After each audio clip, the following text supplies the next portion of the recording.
ഓം നമ ശിവായ. നമസ്കാരം. ജ്യോതിഷ നിലയത്തിലേക്ക് എല്ലാവർക്കും സ്വാഗതം.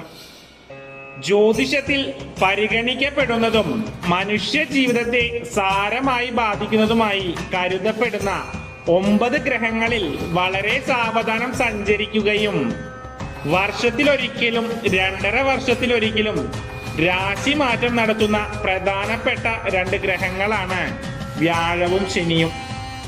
ഈ 2 ഗ്രഹങ്ങളുടെയും രാശി മാറ്റത്താൽ പ്രാധാന്യം നിറഞ്ഞ വർഷമാണ് 2025. നവഗ്രഹങ്ങളിൽ വെച്ച് മനുഷ്യ ജീവിതത്തെ ഏറ്റവും സ്വാധീനിക്കാൻ കഴിവുള്ള ശനി കഴിഞ്ഞ 2.5 വർഷമായി താൻ സഞ്ചരിച്ചു കൊണ്ടിരിക്കുന്ന കുംഭം രാശി വെടിഞ്ഞ് മീനം രാശിയിലേക്ക് പ്രവേശിച്ചിരിക്കുകയാണ്. 2025 മാർച്ച് മാസം 29-ന് രാത്രി 10:39 ശനി 2027 ജൂൺ മാസം 3-ാം തീയതി മേടം രാശിയിലേക്ക് പ്രവേശിക്കുമെങ്കിലും 2027 ഒക്ടോബർ 20-ന് വക്രഗതിയിൽ തിരികെ മീനം രാശിയിലേക്ക് തന്നെ വരും. വീണ്ടും 2028 ഫെബ്രുവരി മാസം 23-ന് ശനി മേടം രാശിയിലേക്ക് പകരും. അതുപോലെ വ്യാഴം 2025 മെയ് 14-ന് രാത്രി 3:26-ന് ഇടവത്തിൽ നിന്നും മിഥുനത്തിലേക്ക് രാശിമാറ്റം നടത്തും. 2026 ജൂൺ മാസം 2-ാം തീയതി കാലത്ത് 5:57 വരെ ഇനി ഞാൻ പറയുന്ന കൂറുകാർക്ക് ഗുണാനുഭവങ്ങൾ നൽകുന്നതാണ്. ഇതൊരു ഫലമാണ് പറയുന്നത്. നിങ്ങളുടെ ജന്മജാതകം പരിശോധിച്ച് ദശ, അപഹാരം, ഗ്രഹങ്ങളുടെ സ്ഥാനം എന്നിവ മനസ്സിലാക്കി അതിനുള്ള പരിഹാരം ചെയ്യുക. അതുപോലെ വെള്ളിയാഴ്ച നടത്തുന്ന വിശേഷാൽ ലക്ഷ്മി പൂജയിൽ ഉൾപ്പെടുത്താൻ ആഗ്രഹിക്കുന്നവർ നിങ്ങളുടെയും കുടുംബാംഗങ്ങളുടെയും പേരും നക്ഷത്രവും കമന്റ് ബോക്സിൽ രേഖപ്പെടുത്തുക. നിങ്ങൾ നിങ്ങളുടെ നക്ഷത്രത്തിന്റെ ഏത് പാദത്തിൽ ഉൾപ്പെടുന്നു എന്ന് നിങ്ങൾക്ക് അറിയില്ലെങ്കിൽ നിങ്ങളുടെ പേര്, ഡേറ്റ് ഓഫ് ബർത്ത്, സ്ഥലം, സമയം പറയുകയാണെങ്കിൽ നിങ്ങൾ ഏത് പാദത്തിൽ ഉൾപ്പെടുന്നു എന്ന് പറഞ്ഞു തരാം. ഈ രാശിമാറ്റം മൂലം ഗുണാനുഭവങ്ങൾ ലഭിക്കുന്നത് പ്രധാനമായും ഏതാനും ചില കൂറുകളിൽ ജനിച്ചവർക്കാണ്. ഇടവം, തുലാം, മകരം കൂറുകളിൽ ജനിച്ചവർക്ക് ശനി, വ്യാഴം ഇവരുടെ ശനി മാറ്റം മൂലം പ്രവചനാതീതമായ ഗുണാനുഭവങ്ങൾ ലഭിക്കുന്നതിന് സാധ്യത കാണുന്നുണ്ട്. ഇടവക്കൂറിൽ ഉൾപ്പെട്ട കാർത്തികയുടെ 3/4 ഭാഗം, രോഹിണി, മകരത്തിന്റെ ആദ്യ പകുതി എന്നീ നക്ഷത്ര ജാതകർക്ക് 2025-ലെ ശനിമാറ്റവും വ്യാഴമാറ്റവും അതീവ ഗുണപ്രദമായിരിക്കും. കഴിഞ്ഞുപോയ കാലങ്ങളിൽ ശനിയുടെയും വ്യാഴത്തിന്റെയും അവസ്ഥ വെച്ച് നോക്കുമ്പോൾ ഇടവക്കൂറിൽ ഉൾപ്പെട്ട നക്ഷത്രക്കാർക്ക് അനുകൂലമായിരുന്നില്ല. ശനി 10-ലും വ്യാഴം ജന്മത്തിലുമായിരുന്നു. 30 വർഷങ്ങൾക്ക് ശേഷം ശനി 11-ാം ഭാവമായ സർവാധിഷ്ഠ സ്ഥാനത്തേക്ക് മാർച്ച് 29 മുതൽ സഞ്ചരിച്ചു തുടങ്ങിയിരിക്കുന്നു. കണ്ടകശനി ദോഷത്തിൽ നിന്നും മുക്തി ലഭിച്ച് സർവ ഐശ്വര്യങ്ങളുടെയും കാലഘട്ടം ആരംഭിച്ചിരിക്കുന്നു. കഴിഞ്ഞ 2.5 വർഷക്കാലമായി ഒരുപാട് ദുഃഖങ്ങളും ദുരിതങ്ങളും അനുഭവിച്ചവരാണ് ഇടവക്കൂറുകാർ. പലതും നഷ്ടപ്പെട്ടിട്ടുണ്ടാവും ഇവർക്ക്. 2025 മെയ് 14-ന് വ്യാഴം ഇവരുടെ 2-ാം ഭാവത്തിലേക്ക് പ്രവേശിക്കുന്നു. 2-ാം ഭാവം എന്നാൽ ധനം, വാക്ക്, കുടുംബം എന്നീ മേഖലയിൽ ഉയർച്ച കൊണ്ടുവരുമെന്നാണ്. മുടങ്ങിക്കിടക്കുന്ന എല്ലാ കാര്യങ്ങളും സഫലീകരിക്കാൻ പ്രപഞ്ച ശക്തി നിങ്ങളെ അനുഗ്രഹിക്കും. എല്ലാ ശുഭകാര്യങ്ങൾക്കും ഒരു തടസ്സവും കൂടാതെ ഇറങ്ങിത്തിരിക്കാൻ ഇനി സാധിക്കും. കൊട്ടാര സദൃശ്യമായ വീട് പണിയുവാനും വാഹനം, ഭൂമി, നല്ല വസ്ത്രങ്ങൾ, ആഭരണങ്ങൾ എന്നിവ വാങ്ങുവാനുള്ള ഭാഗ്യങ്ങൾ നിങ്ങൾക്ക് വന്നു ചേരുക തന്നെ ചെയ്യും. ഇതുവരെ ശാരീരികമായും മാനസികമായും വിഷമിച്ചിരുന്ന ഇടവക്കൂറുകാർ വളരെ മനോഹരമായി ജീവിതത്തിൽ വിജയം കൈവരിക്കുക തന്നെ ചെയ്യും. വിദ്യാർത്ഥികൾക്ക് പഠിക്കാനുള്ള വിരസത കുറഞ്ഞ് പഠനത്തിൽ മികച്ചവരായി തീരാൻ ഇനി സാധിക്കും. ഒന്നിലധികം വഴികളിലൂടെ പണം വന്നു ചേരുകയും അത് അനുയോജ്യമായി ഉപകരിക്കാനുള്ള യോഗവും വന്നു ചേരും. ഇതുവരെ നഷ്ടത്തിലായിരുന്ന ബിസിനസ്, തൊഴിൽ എന്നിവയെല്ലാം ലാഭം കുതിച്ചുയരുന്ന കാലഘട്ടമാണ്.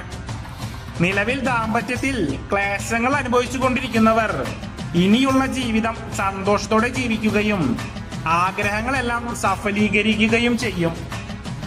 ഏത് കാര്യവും അച്ചടക്കത്തോടെ പുലർത്തിക്കൊണ്ടുപോയാൽ സാമ്പത്തിക രംഗത്ത് നിങ്ങൾക്ക് ഉണർവ് അനുഭവപ്പെടുന്നതായിരിക്കും.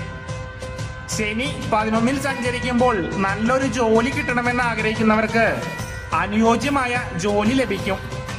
ജോലിയിൽ ഉയർച്ച, ധനവരുമാനം, അങ്ങനെ കർമ്മം സംബന്ധിച്ചുള്ള എല്ലാ ബുദ്ധിമുട്ടുകളും മാറി ഉയർച്ച ഉണ്ടാകുന്നതാണ്. ജീവിതത്തിൽ ചില അപഖ്യാതികൾ കേൾക്കാനുള്ള സാധ്യതയുണ്ട്. ചെയ്യാത്ത തെറ്റിന് പഴി കേൾക്കുക, ഒരിക്കലും അറിഞ്ഞുകൂടാത്ത കാര്യങ്ങൾ ചില വ്യക്തികൾ നമ്മുടെ തലയിൽ വെച്ച് കെട്ടാനുള്ള സാധ്യത ഏറെയാണ്. കൊടുക്കൽ വാങ്ങലുകൾ നിയമവിധേയമാക്കണം. രാഷ്ട്രീയത്തിൽ പ്രവർത്തിക്കുന്നവർ വളരെ ശ്രദ്ധയോടെ പ്രവർത്തിക്കേണ്ടത് അനിവാര്യമാണ്. ത്വക്ക്, അലർജി എന്നീ സംബന്ധമായ രോഗങ്ങൾക്ക് സാധ്യത കാണുന്നുണ്ട്. ആത്മാർത്ഥമായി പ്രവർത്തിച്ചു കഴിഞ്ഞാൽ നിങ്ങൾക്ക് ജീവിതത്തിൽ വിജയം സുനിശ്ചിതമായിരിക്കും. അടുത്തതായി ഏറ്റവും ഗുണാനുഭവങ്ങൾ ലഭിക്കുന്ന തുലാം കൂറുകാരെ പറ്റി വിശദീകരിക്കുന്നു. തുലാം കൂറിൽ ഉൾപ്പെട്ട ചിത്തിരയുടെ അവസാന ഭാഗം, ചോതി വിശാഖത്തിന്റെ ആദ്യ മുക്കാൽ ഭാഗം എന്നീ നക്ഷത്ര ജാതകർക്ക് 2025 ശനി മാറ്റവും വ്യാഴമാറ്റവും അതീവ ഗുണപ്രദമായിരിക്കും. കഴിഞ്ഞുപോയ കാലങ്ങളാൽ ശനിയുടെയും വ്യാഴത്തിന്റെയും അവസ്ഥ വെച്ച് നോക്കുമ്പോൾ തുലാം കൂറിൽ ഉൾപ്പെട്ട നക്ഷത്രക്കാർക്ക് അനുകൂലമായിരുന്നില്ല. ശനി 5-ലും വ്യാഴം അഷ്ടമത്തിലുമായിരുന്നു. 30 വർഷങ്ങൾക്ക് ശേഷം ശനി 6-ാം ഭാവത്തിലേക്ക് മാർച്ച് 29 മുതൽ സഞ്ചരിച്ചു തുടങ്ങിയിരിക്കുന്നു. കഴിഞ്ഞ കുറച്ചു വർഷങ്ങളായി ദുഃഖങ്ങളും ദുരിതങ്ങളും അനുഭവിച്ചവരാണ് തുലാം കൂറുകാർ. പലതും നഷ്ടപ്പെട്ടിട്ടുണ്ടാവും ഇവർക്ക്. 2025 മെയ് 14 വ്യാഴം ഭാഗ്യസ്ഥാനം എന്നറിയപ്പെടുന്ന 9-ാം ഭാവത്തിലേക്ക് പ്രവേശിക്കുന്നു. ദീർഘകാലമായി നിലനിന്നിരുന്ന കടക്കെണിയിൽ നിന്നും മോചനം ലഭിക്കുന്നതാണ്. ജോലി സംബന്ധമായി നിലനിന്നിരുന്ന അലച്ചിലുകളെല്ലാം മാറി മേലാധികാരികളുടെ പ്രീതി ഉണ്ടാകുവാനുള്ള സാധ്യതയുണ്ട്. പുതിയ ജോലി മാറുവാൻ ആഗ്രഹിക്കുന്നവർക്ക് നല്ല അവസരങ്ങൾ വന്നു ചേരുകയും ജോലിയിൽ ഉയർച്ച, ശമ്പള വർധനവ് എന്നിവ വന്നു ചേരുക തന്നെ ചെയ്യും. പഠനം കഴിഞ്ഞ് ജോലിക്ക് ശ്രമിക്കുന്ന വിദ്യാർത്ഥികൾക്ക് നല്ല അവസരങ്ങൾ വന്നു ചേരുന്നതായിരിക്കും. ധനസംബന്ധമായി നിലനിന്നിരുന്ന എല്ലാ തടസ്സങ്ങളും മാറി ജീവിതത്തിൽ ഉയർച്ച വന്നു ചേരും. ചിലർക്ക് പുതിയ വാഹനം, വസ്തു, വീട് എന്നിവ വാങ്ങാൻ സാധ്യത കാണുന്നു. പുതിയ സംരംഭങ്ങൾ തുടങ്ങുവാനും നിലവിലെ ബിസിനസ് ഉയർച്ചയിൽ എത്തിക്കുവാനുമുള്ള യോഗം കാണുന്നുണ്ട്. വ്യാഴം ഭാഗ്യസ്ഥാനത്ത് വരുന്നത് കൊണ്ട് തന്നെ അത്യുത്തമമായ സാമ്പത്തിക പുരോഗതിയും ഇറങ്ങുന്ന എല്ലാ കാര്യത്തിലും സുനിശ്ചിതമായ കാര്യവിജയവും വന്നു ചേരുന്നതാണ്. നിലവിൽ ജോലിയുള്ളവർക്ക് സഹപ്രവർത്തകരും മേലാധികാരികളുമായി ഉണ്ടായിരുന്ന അഭിപ്രായ വ്യത്യാസം മാറുന്നതാണ്. പ്രതീക്ഷിച്ച തുക കൈ വന്നു ചേരും. വേർപിരിഞ്ഞ ദമ്പതികൾ ഒത്തുചേരും. വില കൂടിയ വസ്ത്രങ്ങളും ആഭരണങ്ങളും വാങ്ങുവാൻ യോഗമുണ്ടാവും. വിവാഹം കഴിഞ്ഞ് വർഷങ്ങളായി കുട്ടികളില്ലാത്തവർക്ക് സന്താന ഭാഗ്യം ലഭിക്കും. പിതാവുമായി ഉണ്ടായിരുന്ന അഭിപ്രായ വ്യത്യാസം മാറുന്നതാണ്. ജന്മരാശിയിലേക്ക് വ്യാഴം ദൃഷ്ടി ചെയ്യുന്നതിനാൽ ദൈവാനുഗ്രഹം അധികരിക്കും. ഏറ്റെടുക്കുന്ന കാര്യങ്ങൾ വിജയകരമായി പൂർത്തിയാക്കാൻ സാധിക്കും. വ്യാഴം 3-ാം ഭാവത്തിലേക്ക് ദൃഷ്ടി ചെയ്യുന്നതിനാൽ മനോധൈര്യം കൂടുതലായി വന്നു ചേരും. യാത്രകൾ മൂലം മനസന്തോഷം ഉണ്ടാവും. വ്യാഴം 5-ാം ഭാവത്തിലേക്ക് ദൃഷ്ടി ചെയ്യുന്നതിനാൽ സന്താന ഭാഗ്യം ലഭിക്കും. സന്താനങ്ങളാൽ മനസന്തോഷം കൈവരും. മൊത്തത്തിൽ നോക്കുമ്പോൾ ഈ കാലയളവ് തുലാം കൂറുകാർക്ക് ഭാഗ്യത്തിന്റെയും ഐശ്വര്യത്തിന്റെയും സമാധാനത്തിന്റെയും ദിനങ്ങളാണ്. അവസാനമായി ഏറ്റവും ഗുണാനുഭവങ്ങൾ ലഭിക്കുന്ന മകരക്കൂറുകാരെ പറ്റി വിശദീകരിക്കാം. മകരക്കൂറിൽ ഉൾപ്പെട്ട ഉത്രാടം, മുക്കാൽ, തിരുവോണം, അവിട്ടത്തിന്റെ ആദ്യ പകുതി എന്നീ നക്ഷത്ര ജാതകർക്ക് 2025 ശനി മാറ്റവും വ്യാഴമാറ്റവും അതീവ ഗുണപ്രദമായിരിക്കും. കഴിഞ്ഞുപോയ കാലങ്ങളിൽ ശനിയുടെയും വ്യാഴത്തിന്റെയും അവസ്ഥ വെച്ച് നോക്കുമ്പോൾ മകരക്കൂറിൽ ഉൾപ്പെട്ട നക്ഷത്രക്കാർക്ക് അനുകൂലമായിരുന്നില്ല. ജീവിതത്തിൽ ഇനി മുമ്പോട്ട് എങ്ങനെയെന്ന് ചിന്തിക്കുന്നവരായിരിക്കും ഭൂരിഭാഗം മകരക്കൂറുകാരും. പ്രത്യേകിച്ച് ജാതകത്തിൽ ശനി ബലഹീനനായി ഇരിക്കുന്നവർക്ക്. ഇവർക്ക് ശനി 2-ലും വ്യാഴം 5-ലുമായിരുന്നു. 30 വർഷങ്ങൾക്ക് ശേഷം ശനി 3-ാം ഭാവമായ മുന്നേറ്റ സ്ഥാനത്തേക്ക് മാർച്ച് 29 മുതൽ സഞ്ചരിച്ചു തുടങ്ങിയിരിക്കുന്നു.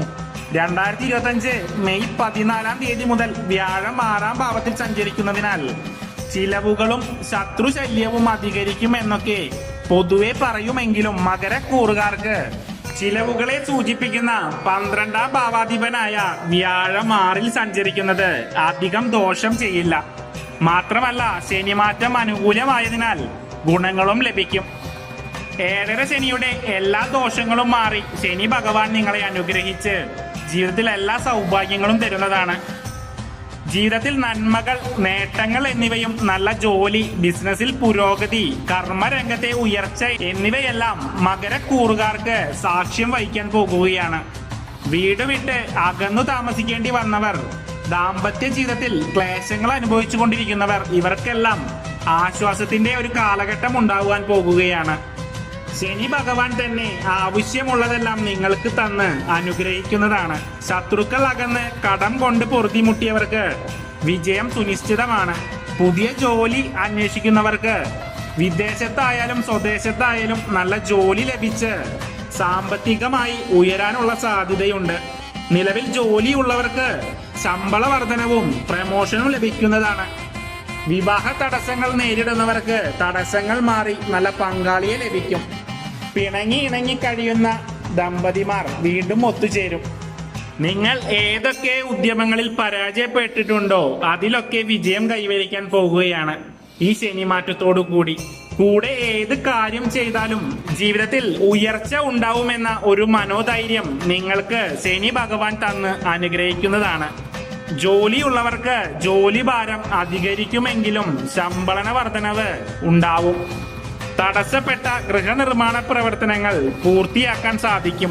വ്യാഴം 12ാം ഭാവത്തിലേക്ക് ദൃഷ്ടി ചെയ്യുന്നതിനാൽ അനാവശ്യമായ ചിലവുകളെ നിയന്ത്രിക്കാൻ സാധിക്കുമെങ്കിലും ശുഭകാര്യങ്ങൾക്ക് വേണ്ടി ചിലവ് ചെയ്യേണ്ടതായി വരും. അതുപോലെ കുടുംബത്തിലുള്ളവരുടെ ആവശ്യങ്ങൾക്ക് വേണ്ടിയും പണം ചിലവാക്കേണ്ടി വരും. ആത്മാർത്ഥമായി പ്രവർത്തിച്ചു കഴിഞ്ഞാൽ നിങ്ങൾക്ക് വിജയം സുനിശ്ചിതമായിരിക്കും. വീഡിയോ ഇഷ്ടപ്പെട്ടാൽ വീഡിയോ ലൈക്ക് ചെയ്യുക. സബ്സ്ക്രൈബ് ചെയ്യാത്ത ആളുകൾ വീഡിയോ സബ്സ്ക്രൈബ് ചെയ്യുക. വീഡിയോ അവസാനിപ്പിക്കാൻ സമയമായിരിക്കുന്നു. നന്ദി, നമസ്കാരം.